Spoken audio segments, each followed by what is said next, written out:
하나님이 아담과 하와가 범죄했을 때 가죽옷을 지어 입히신 사건에 대해서 성경을 기록하게 하신 성령님의 조명을 구합니다.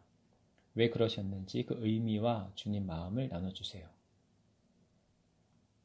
그들의 수치를 가리기 위해서 희생이 필요함을 보이신 것입니다. 그들의 죄의 결과가 수치이며 관계의 끊어짐이며 이것을 덮기 위해서 희생이 필요함을 말씀하신 것입니다. 너희가 이것을 기억하라. 이 피 흘림을 기억하라. 이 죽음을 기억하라. 너희의 죄로 인하여 죽음이 시작되었고 너희 죄를 덮기 위해서 희생이 필요함을 기억하라. 예전에 너희와 나와의 예전의 관계는 끊어졌다. 이전으로 돌아갈 수가 없다. 내가 너희를 위해서 지은 이 땅도 예전과 다를 것이다.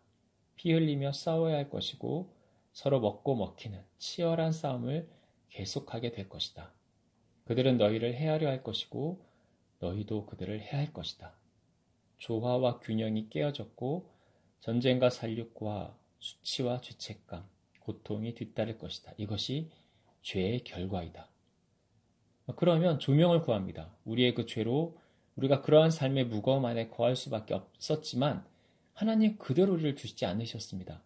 이 가죽옷을 지어 입히신 사건이 예표하고 상징하는 바 하나님께서 이 땅에 육신을 입고 오셔서 인간이 되어서 우리의 모든 불순종의 대가, 그 모든 율법의 요구를 예수님이 그 삶으로 십자가에 달리심으로 다 대신하셨고 다 해결하셨습니다.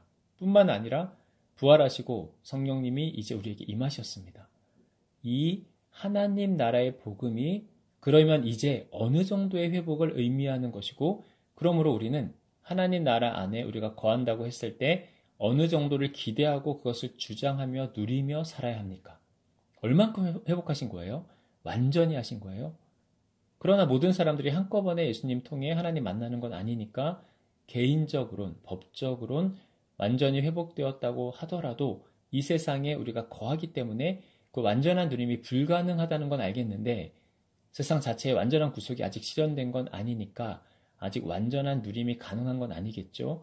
그건 예수님의 다시 오신 때 가능하겠죠. 그런데 개개인에게 임한 하나님 나라는 이 예수님의 희생과 사랑과 능력으로 인한 이 땅에 임한 하나님 나라의 적용, 이건 어느 정도라고 봐야 합니까? 하나님과의 관계 회복으로 인해서 얼마큼 하나님과 소통하며 친밀히 교제하며 누릴 수 있는 것입니까? 어떤 이들은 하나님 나라 복음에 대해서 이 땅의 죄로 인한 결과들, 질병, 가난 등의 문제가 이제 예수님 안에서 다 해결된 것이다. 거기를 찾고 하나님을 구하고 하나님 나라 복음을 온전히 이해하고 깨닫고 하나님 주신 은사와 능력과 마음을 받아 누리고 믿음을 드리며 하나님 약속을 따라 고백과 선포를 드리며 이제는 온전함을 누릴 수 있다. 이제는 죄의 결과들에 그 한계에 갇혀있지 않아도 된다고 가르치는 사람도 있습니다. 맞는 말입니다. 그런데 어느 정도라고 우리가 봐야 하는지 모르겠어요. 예수님 오시기 전까지는 어떤 한계 가운데 있을 수밖에 없는 거 맞겠죠. 하나님 은혜가 제한적이었다. 그런데 이제 예수님 만나서 하나님과 관계가 회복되어 그 나라를 들어가 살게 된 이들에게 얼만큼 회복된 건지 어느 정도라고 우리가 믿어야 하는지 궁금합니다. 얼만큼 누립니까? 어느 정도 누립니까? 우리에게 임한 하나님 나라는 실질적으로 무엇입니까? 무엇이 가능한가? 무엇을 할 수 있느냐? 이것이 나의 몸이라, 이것이 나의 피라, 너희가 먹고 마시라 누리라. 하나님 나라의 잔치를 베푸셨습니다. 이것이 무슨 의미입니까? 세상은 여전히 어두운데 바뀐 것이 없는데 예수님의 살과 피를 먹고 마시고 누리는 것이 어떤 의미가 있습니까? 그 하나님이 우리에게 오셨다. 우리와 함께 거하신다. 우리 안에 우리와 함께 사신다. 우리의 마음과 생각 가운데 함께 하시고 동행하신다. 하나님의 사랑과 능력이 우리 안에 있다. 살과 피는 생명을 뜻합니다. 하나님의 그 생명이 우리 가운데 있다는 것입니다. 그러므로 우리 육신이 죽어도 우리 영이 영원히 산다는 의미입니다. 이 땅의 삶이 전부가 아니라는 의미입니다. 이 땅에서 우리와 함께 하시는 하나님이 주시는 사랑과 은혜와 능력을 우리가 경험할 수 있습니다. 온전치 않지만 하나님의 온전함을 조금씩 맛보고 누릴 수 있습니다. 그러나 보이는 것은 잠깐이고 보이지 않는 것이 영원하다는 그 말씀과 같이 우리 육신의 삶이 전부가 아니라는 말입니다. 성경의 여러 부분을 보면, 복음서의 여러 부분을 보면 하나님의 보상과 상급에 대한 표현이 나옵니다. 이것은 이 땅에서의 삶 이후에 하나님의 분명한 보상, 선물, 상이 있다는 것입니다. 그러므로 이 땅의 삶을 전부로 여기면 안 됩니다. 이 땅의 삶이 귀하고 중요합니다. 이 땅에서 우리와 함께 하시는 하나님의 사랑과 능력을 누리고 경험하는 것, 이 땅에서 하나님 나라의 온전함을 조금이라도 누리는 것, 회복하는 것, 회복해 가는 것, 이것도 분명 중요합니다. 그러나 이 땅의 삶이 전부가 아님을 간과해서는 안 됩니다. 지금까지 사후의 하나님 나라, 이것을 더 귀하게 여기고 이것에만 주목했다면 이제 이 땅에서 하나님 나라, 이것에 대해서 더 귀하게 여기고 큰 비중으로 여기기도 합니다. 그러나 두 가지 다 하나님의 관점에서 귀합니다. 중요합니다. 이 땅에서의 하나님 나라 그리고 이후에 올 하나님 나라가 연결되어 있습니다. 하나님 나라의 복음을 우리가 깨닫게 되면서 하나님이 이미 이루신 것을 믿음으로 붙잡고 그 적용과 누림을 구하고 기대하는데 때론 그 실패와 좌절도 경험하게 됩니다. 그것이 어떤 경우에 자신이 믿음이 없어서 그런 건지 어떤 진리나 영적 원리를 놓쳤는지 반성도 하게 되며 힘들어하게도 됩니다. 이 연속성에 대해 알려주세요. 이 갈등에 대해 조금 더 조명을 해주세요.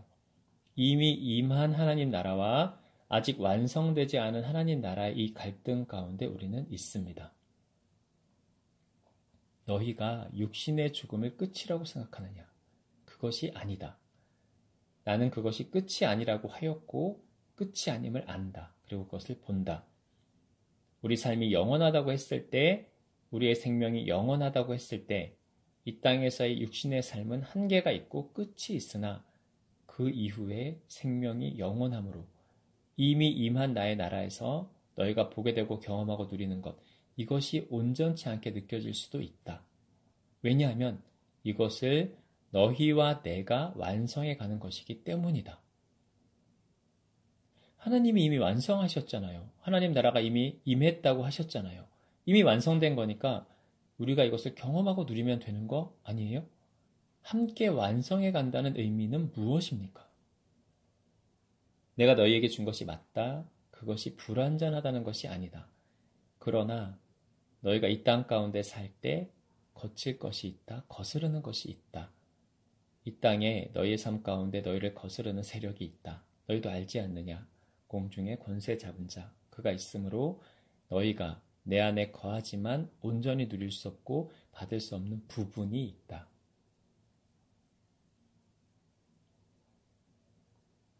그러나 결국에는 너희가 누릴 것이다. 내가 완성한 나의 나라의 온전함 누림을 경험할 날이 올 것이다. 그것이 이 땅 가운데서도 분명히 있고 이 땅에서의 생명 이후, 그 이후에도 누릴 수 있는 것이다.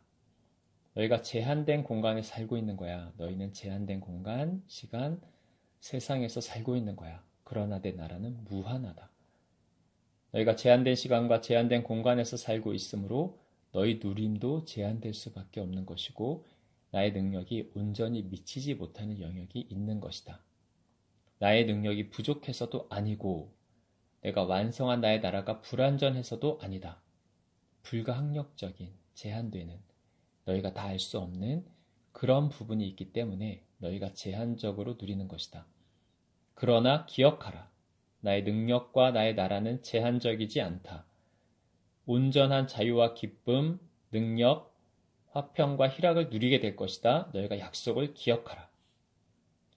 그러면 아무리 애쓰고 하나님께 맡기고 해도 안 되는 것은 포기하는 게 나은 건가요?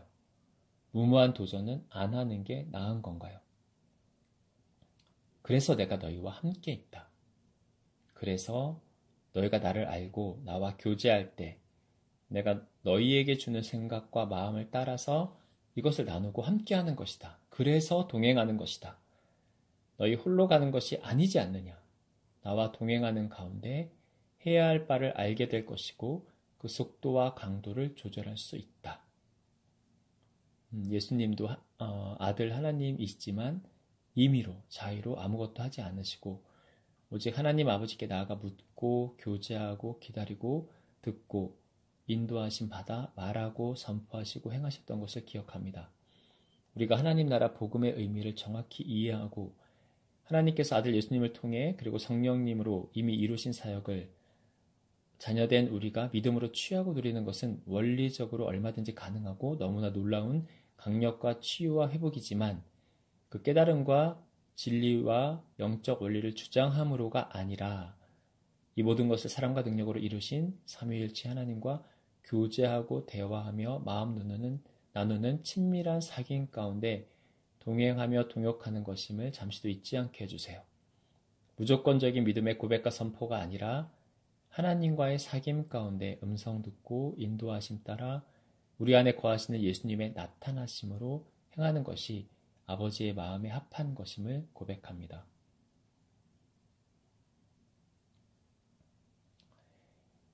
아버지 마음을 구합니다.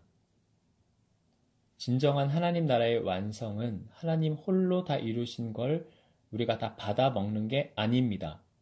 하나님 다 이루신 거 이것은 맞습니다. 그러나 이것을 누리는 데 있어서 우리와 하나님이 마음을 나누고 교제하며 이 하나님 나라의 세워짐과 그것을 누림이 우리가 하나님과 동행하는 가운데 이루어가는 것입니다. 이미 이루셨는데요. 이것에만 집중하다가 말의 함정에 빠지는 거야.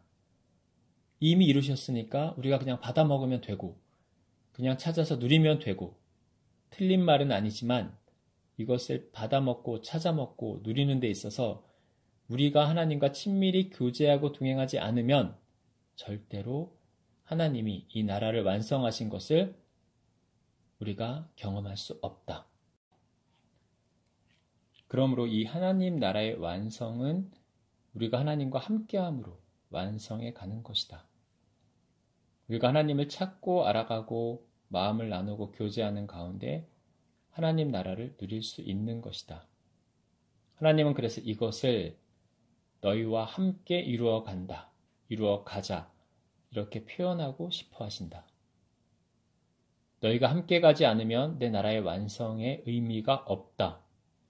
왜냐하면 내가 이미 완성한 나라를 너희가 누릴 수 없으므로, 찾지 못하므로, 너희 삶의 실제가 되지 않으므로 함께 이루어 간다고 표현하는 것이 맞다. 왜냐하면 십자가의 의미는 관계의 회복이기 때문에 하나님과 우리의 관계가 회복되지 않으면 하나님 나라의 완성이 되지 않은 것과 같습니다. 이것은 미완성이 되는 것입니다. 이것은 하나님의 능력이 없어서가 아니라 온전하신 분이기 때문입니다. 우리와의 순전한 동역, 동행을 통해서 이미 주신 하나님 나라가 이루어져 가는 것입니다.